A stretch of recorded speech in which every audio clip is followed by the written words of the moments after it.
Je suis journaliste en presse écrite, spécialisée dans les sujets liés au sport et à l'intimité. Je suis pigiste notamment pour L'Équipe, Le Nouvel Observateur, ou encore pour Madame Figaro, Marie-Claire ou Le Temps, entre d'autres médias. Un journaliste de presse écrite réfléchit à des angles, contacte des sources, les rencontre pour des interviews, questionne, observe, vérifie la véracité des informations, puis écrit son reportage, portrait, enquête, peu importe le format, tout en se tenant toujours bien au courant de l'actualité. Je suis très attachée à l'idée de défendre le droit à une information fiable, contextualisée et utile, parce que c'est l'essence même de la profession. Et d'un point de vue personnel, je dirais que c'est un métier engageant et passionnant. Mon parcours a commencé comme tous les étudiants de Sciences Po Saint-Germain-en-Laye par 2 années généralistes.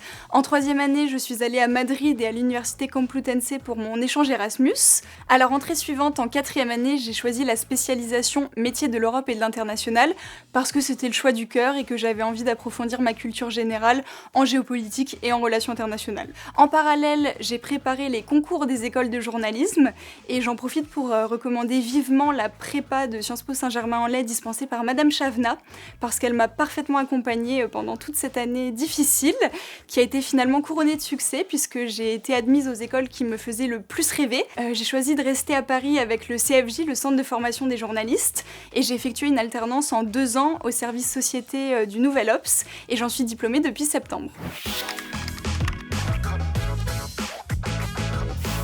Je retiens de Sciences Po Saint-Germain-en-Laye d'abord l'excellence de l'enseignement, la diversité des cours proposés, l'importance accordée au sport et aux activités artistiques, la confiance établie avec les professeurs et l'équipe encadrante permise par un nombre réduit d'étudiants dans chaque groupe, et enfin l'avantage d'habiter dans une ville conviviale comme Saint-Germain-en-Laye avec ses amis tout en étant proche de Paris.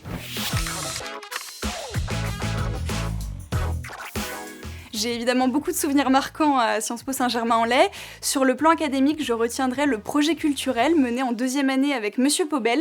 On était un groupe d'une 20aine d'étudiants et on a eu l'occasion de présenter une œuvre au Louvre au grand public en plusieurs langues, en binôme, ainsi qu'une représentation théâtrale au Palais de Chaillot. Et sur le plan de la vie étudiante, je vais évidemment citer le CRIT, qui s'appelle désormais les Jeux Inter-Sciences Po, il me semble.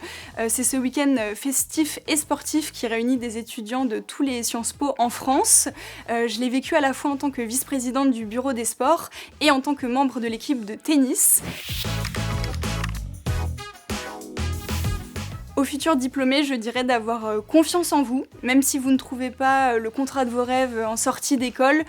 Je pense que ça va marcher dans tous les cas. Si vous restez motivé, si vous multipliez les candidatures, vous aurez déjà abattu beaucoup de travail après Sciences Po Saint-Germain-en-Laye. On vous a bien préparé à ça. Et si jamais vous êtes intéressé par le journalisme, n'hésitez pas à me contacter.